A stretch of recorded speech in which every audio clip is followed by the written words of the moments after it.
سلام و عرض ادب و مجدد دارم خدمت شما عزیزان، شما همراهان گرامی و شما فعالین محترم اقتصادی. امیدوارم که حالتون خوش و ایام به کار شما عزیزان خوش باشه. بنده امیر کاظمیان هستم، مشاور شما در حوزه تجارت بین‌الملل با بخش چهارم پاویون صادراتی شرکت بین‌المللی فیدکو در حوزه خلیج فارس خاصه کشور عمان در خدمت شما بزرگواران هستیم.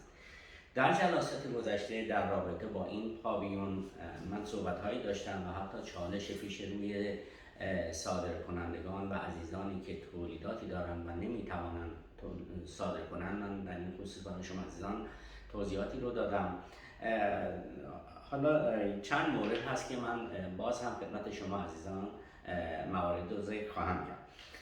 یک موضوعی که خب ما رصد کردیم بین خیلی از دوستان این هست که ما چطور در مقابل رقیبان قدری مثل چین، مثل ترکیه و حتی صادر کنندگان کشور خودمون ما بتوانیم قد علم کنیم و ما بتوانیم کارهایی رو صادر بکنیم. ببینید عزیزان، من این موضوع رو خدمت شما عزیز بزرگواران عرض بکنم. این یک ترس واهی هست که شما بر خودتون غالب کردید.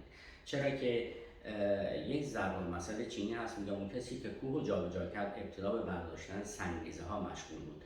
یعنی همون صادر کننده ای که الان خیلی قدر هست مثل شما بود و حتی خیلی پایین‌تر، ولی شما عزیزی که الان پتانسیل اینو دارید، کالای صادراتی دارید و تولیداتی رو در حد استانداردهای جهانی هست، چرا نمیتوانید صادر بکنید؟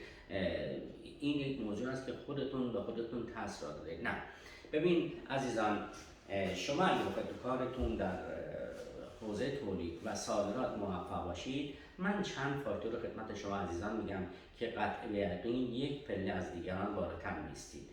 سه تا فاکتور بسیار مهم هست که من مهمهاش و اما اون که مهمتر از همه هست اول براتون میگم.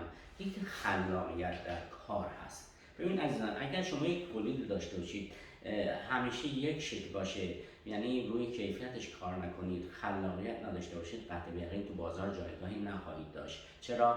چون از بعد روانکاوی تمام مردم دنیا در اقصای نقاط جهان همیشه دنبال یک چیز نو میگردن. شما ملاحظه بفهمید بعضی از شرکت‌های کالا رو که تولید میکنن هر چند وقت یک بار نیازسنجی رو بازار رو رصد میکنن و بدانن که مشتری به چه نوع کالایی نیاز داره، با چه کیفیتی و با چه نوع بسته‌بندی، خصوصا بسته‌بندی ایران. پس اولین پارامتری که شما باید در نظر داشته باشید این هست که در کارتون خلاقیت داشته باشید. عزیزان همین الان 3 بار بگید خلاقیت و خلاقیت و خلاقیت. بعد کیفیت تولیدتون هست. به هیچ عنوان در هیچ پروسه از کیفیت کالاتون نکاهید. سعی کنید روز به روز کیفیت محصولتون رو ببرید بالا، حتی اگر سود کمتری میبرید. این کیفیت است که شما رو در مقابل رقیبان نگه میداره. و مسئله بعدی قیمت رقابتی هست. خب بعضی از کشورها هستن، خیلی از مشتری هستن که قیمت پایین‌تر می‌خوان. شما باید اینو مدیریت بکنید. باید مدیریت بکنید که با توجه به المان‌هایی که در نظر گرفتید چه نوع قیمت با چه کیفیت و با چه برندینگ و با چه خلاقیتی به بازار عرضه بکنید. این مسئله که من خدمتتون عرض کردم که به هیچ عنوان ترس نداشته باشید. در رابطه با اینکه اصلا پاویون چیست، چه شکل و شمایل داره، من خدمت شما عزیزان عرض میکنم. ببینید پاویون یک مکانی هست بسیار ایدئال، تجهیز شده، سرپوشیده. حالا متراژش مختلف است، با توجه به رایزنی هایی که ما کردیم بتوانیم محیط بیشتر بزرگتری رو بگیریم.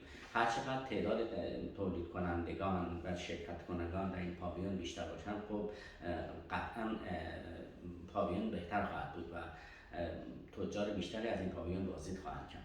در این پاویون ما با توجه به عزیزانی که در این پاویون ثبت نام کردن ما اونجا را شرط بندی میکنیم، قفسه بندی میکنیم، یک فایلی رو اختصاص میدیم به هر تولید کننده که تشریف بیارن اونجا کالای فیزیکی خودشون رو به آزمایش میذارن، تو همون تو شرط جایگذاری میکنن.